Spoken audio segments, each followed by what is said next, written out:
sejam todos muito bem-vindos. Começa agora o programa Dualidade, que pede licença para entrar no seu lar e no seu ambiente. Eu sou Celina Sobral, trago para você convidados muito especiais do Brasil e também no exterior. Nós estamos na Rádio Boa Nova, na TV Mundo Maior, no YouTube RBN/TV-MM. Curta, compartilhe, comente. É sempre muito bom estar com você. Você é muito importante para todos nós. Hoje, trazemos um convidado mais do que especial, conhecido de todos nós, e que é educador, é escritor, especialista em técnicas de comunicação, palestrante, divulgador do espiritismo, publicou mais de 50 livros, tem mais de 10 mil palestras, porque faz um tempo ele tinha 5 mil, agora deve ter passado os 10 mil, e tem seminários, né, e eventos, não só no Brasil, como também no exterior, onde ele se encontra agora. Nós estamos falando de Humberto Fabbri. Meu querido, seja muito bem-vindo ao programa Dualidade. Obrigado, Celina. Obrigado aos amigos e amigas do programa Dualidade. É uma verdadeira alegria nós estarmos mais uma vez juntos. Que bom. Humberto, meu querido, vamos falar de pensamento hoje? É difícil falar de pensamento, porque às vezes domina a gente, né? Pois é. Quando nós não fazemos um trabalho em nós mesmos, né? Você tem Pois razão. é importante a gente saber dominar o nosso pensamento, porque lembra aquelas situações que a gente ouve uma música, a música fica na nossa cabeça dia, às vezes no outro dia. Isso daí é uma falta de estratégia mental? Na realidade, nós temos que tomar muito cuidado, porque nós permitimos nos influenciar quando não usamos da vigilância sobre nós mesmos, né? E as situações, por vezes, são muito simples, né? Nós verificamos isso com exemplos no mercado, né? No mercado de produtos, no mercado de consumo, quando todas as marcas tendem a trabalhar dessa maneira, para que nós criemos um hábito, automatizemos o uso do produto. Então, existem vários especialistas nessa área que trabalham com coisas simples, mas que nos levam, se nós não estivermos devidamente vigilantes, estamos usando isso como ilustração, nos levam a tornar determinado produto como um hábito. Tudo bem, nós sabemos que nós somos consumidores, não necessariamente precisamos ser consumistas.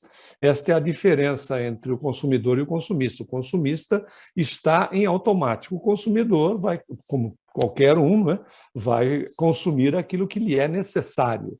Nesse particular, é o óbvio que todos nós o somos, senão nós não teríamos como nos alimentar, nos vestir, morar, etc. O ponto todo é quando entra na enfermidade, no automatismo, que é proporcionado pela invigilância no processo, né? Precisaríamos nos aprofundar muito mais, mas esse não é o ponto. Mas o fato o tempo não permite, mas o fato há que se prestar atenção em nós mesmos, para que nós não recebamos esta carga de influência, como também nós assim o fazemos, de uma maneira onde seja automático, onde nós possamos pura e simplesmente reagir. Nós precisamos agir e não necessariamente reagir, né? Porque a reação é um processo automatizante. Esse é um dos aspectos que nós precisamos ter como vigilância.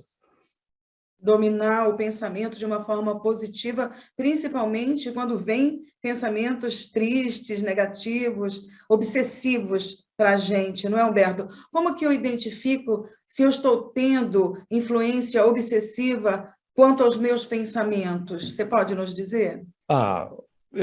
Temos uma série de itens para prestarmos atenção em nós mesmos.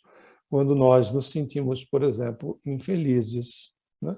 E por razões simplórias, ideias derrotistas, ou nos julguemos pouco estimados, estimadas, ou rejeitados, rejeitadas, não trabalhemos bem naquilo que nós estamos fazendo, não importa se seja no lar ou fora dele, nos afastemos dos outros, nos irritemos ou então entremos em determinadas depressões com regularidade, pensemos muito em prazeres excessivos, não é? Trabalhemos, por exemplo, só por dinheiro, projeção social. Olha quantos itens são significativos para nós prestarmos atenção em nós mesmos. Pensemos primeiro só em nós, né? Precisamos ficar discutindo ou falando por horas seguidas. Não suportemos ser criticados, criticadas, contestados, contestadas.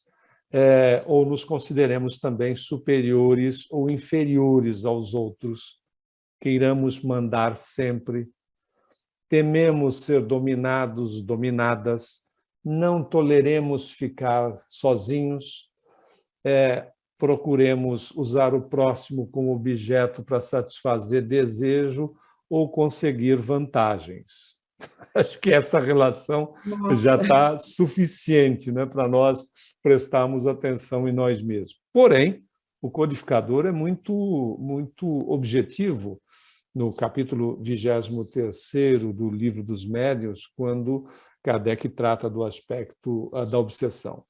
Estes itens eles são, a rigor, simples, e é possível quebrar esta estrutura de um processo não obsessivo de terceiros para conosco. Esses terceiros podem estar encarnados ou desencarnados, mas até mesmo o que é conhecido como auto-obsessão. Na realidade, o codificador Allan Kardec ele é objetivo nesse particular.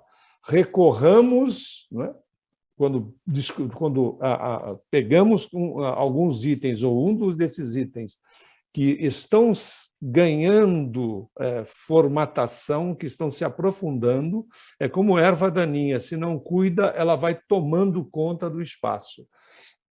E, na realidade, recorramos às questões voltadas para a observação de nós mesmos e a prece, ligação com os nossos mentores, as nossas mentoras, para quebrar essas estruturas. É o que a Celina falou a respeito quando questionou sobre o pensamento. É o pensar bem.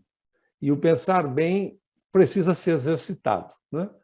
É buscar refrear a paixão, refrear as paixões e trabalhar na questão de amar o bem.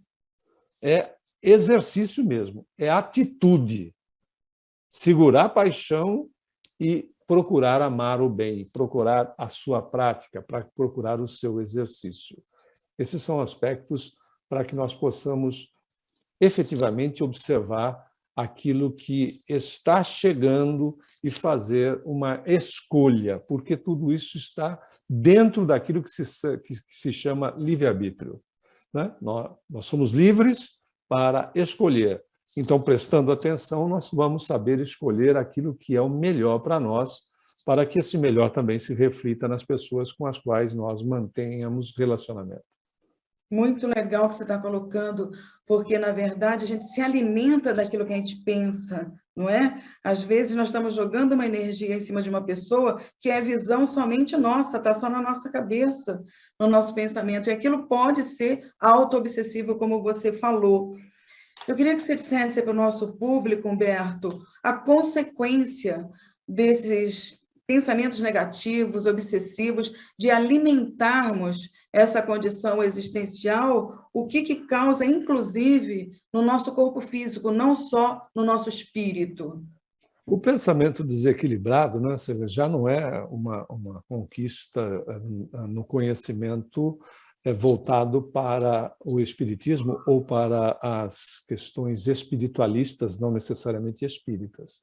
Já é de conhecimento da própria ciência que trabalha com profundidade neste particular. Na realidade, o pensamento desequilibrado já é a enfermidade, né? A enfermidade já está. Ela simplesmente não se materializou, o que é uma questão de tempo. É a mesma coisa que temermos a doença, vou usar como ilustração, né? A doença, por si só, o temor dela já é mais do que 50% do que ela representa em si. Então, é importante salientar que o pensamento em desequilíbrio, o pensamento desordenado, o pensamento que está em automático, ele já é a enfermidade em si, né? Falamos do pensamento desequilibrado, ele já é a enfermidade em si. Para que ele ocorra a sua materialização no corpo físico, que nós chamamos, né, de doença, na realidade já é a materialização daquilo que nós estamos colocando também como material, porque ele é energia. Se ele é energia, ele é matéria. E ele é uma matéria que nos influencia no sentido de que promove para o corpo, né, o desequilíbrio que já se encontra nele. Então, ele é uma transferência energética para o corpo assimila, materializa esse processo, com uma responsabilidade adicional. Nós estamos espraiando isso, nós estamos emitindo, e mentes desavisadas, mentes invigilantes estão captando, estão se fortalecendo no desequilíbrio, e o que é mais interessante, volta para nós como fortalecimento dessas outras mentes, ampliando situações voltadas às nossas enfermidades, ampliando situações depressivas, desesperadoras, negativas em nós mesmos, aumentando desconfortos. E o que acontece quando nós estamos nessa condição do pensar desequilibrado? Nós, como já dissemos, influenciamos e somos influenciados. A Celina lembrou, há um processo de retroalimentação. Alimentamos e somos alimentados. Quando este material, vamos colocar que emitimos e esse material voltou, mas na realidade não é bem assim, não é só figurativamente, porque é em processo contínuo. O que acaba acontecendo é que nós, todos os dias, nós temos um órgão um tanto quanto mais fragilizado. Falando de sistema imunológico, uma noite mal dormida, o sistema imunológico nosso já está numa situação em desequilíbrio. Uma noite mal dormida. Então, nós teremos sempre algum ponto mais fragilizado em nós mesmos. E esta carga que volta para nós, fruto daquilo que nós doamos, né, que funciona em círculo, vai atuar neste órgão que esteja mais fragilizado. Vai atuar no nosso sistema imunológico, por exemplo. E, às vezes, a situação de um resfriado vira, por vezes, uma gripe ou nos leva a quadros muito mais significativos, onde há um aprofundamento de uma coisa que poderia ser solucionada com rapidez, nós nos aprofundamos em determinadas enfermidades desnecessárias para a nossa caminhada no planeta. Nós não chegamos aqui com uma mala cheia de situações para já devidamente resolvidas, ou seja, que nós vamos passar. Nós montamos a nossa vida a cada dia. Destino é aquilo que eu faço no hoje que se reflete no amanhã, ou seja, o que está no hoje é reflexo do ontem. Então, há necessidade de que nós mantenhamos vigilância sobre aquilo que nós pensamos, né, para não permitir ações em relação à assimilação de caráter automático e a replicagem desse mesmo material em caráter automático. Aí, Humberto, passando para a gente a importância da disciplina, né, Humberto, do nosso pensamento e esse controle conosco mesmos, né? Muito importante que você está dizendo para todos nós. E uma situação, Humberto, de obsessão, em que muitas vezes a gente pensa ser realmente um irmão nosso desencarnado, uma entidade, e muitas vezes forma pensamento na nossa própria, no nosso próprio desequilíbrio, na nossa própria, às vezes, falta de conhecimento daquilo que estamos fazendo com a gente. Em vez de ser um obsessor, é uma forma pensamento. O que você pode dizer para a gente disso? Na realidade, é mais comum do que se Sim. possa pensar, na verdade, já que a gente está falando de pensamento. É muito comum. Nós não podemos nos esquecer que nós somos espíritos. A possibilidade de espíritos atuarem em nós, nós a temos, né, integralmente em nós mesmos. É muito comum esta colocação da Celina em relação nós projetarmos, porque o que nos interessa em relação aos nossos desejos, aquilo que são os pontos mais fortalecidos em nós, são projetados. Né? Não falamos em pensamento, falamos em energia, não falamos em energia e matéria, nós projetamos. Emmanuel, através da psicografia de Francisco Cândido Xavier, ele salienta um ponto significativo. Ele diz: se a máquina, o equipamento fotográfico, né, que hoje é um celular, não é um smartphone, nos mostra por fora, o que pensamos nos mostra por dentro. Mas é tão significativo porque esse mostrar por dentro, ele não fica só dentro, nós projetamos, como a Celina disse, nós projetamos situações ou pessoas que são lidas por espíritos que tenham capacidade mental e não necessariamente sejam boas pessoas. Né? Mas, enfim, deslocando essas criaturas, nós vamos fazendo o quê? Estas formas, pensamentos são alimentadas pelo interesse e desejo que nos é mantido. E que vivem e podem ser, de repente, por médiuns que tenham clarividência e não necessariamente tenham educação dela, são vistas como entidades, porque são tipos de formas que se movimentam à medida que nós vamos abastecendo elas através daquilo que são os nossos desejos, etc. E é uma situação onde nós vamos influenciando de tal maneira que essas formas, pensamentos, vão fazendo contato com outras que têm uma similaridade energética, ampliando esta condição e fazendo o quê? Como está ligado a nós, atuando em nós diretamente.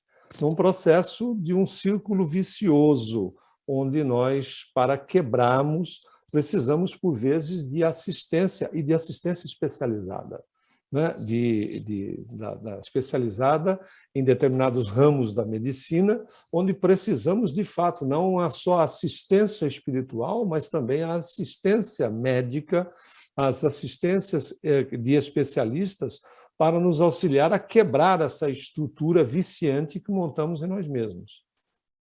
Que maravilha, Humberto! Acabou nosso tempo, é com dor no coração que a gente se despede aqui, deixando com você as considerações finais.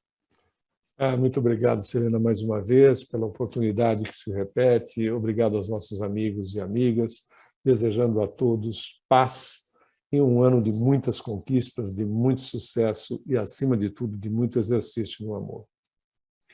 Nossa gratidão eterna aí para você, toda a nossa equipe. Nós agradecemos também a equipe que fez com que o Dualidade acontecesse hoje. Agradecemos a sua companhia, que esteve conosco até agora. Convidamos você para compartilhar, comentar, curtir o nosso YouTube, RBN/TVMM, e já esperamos você no próximo Dualidade. Fique com Deus, gratidão e até lá.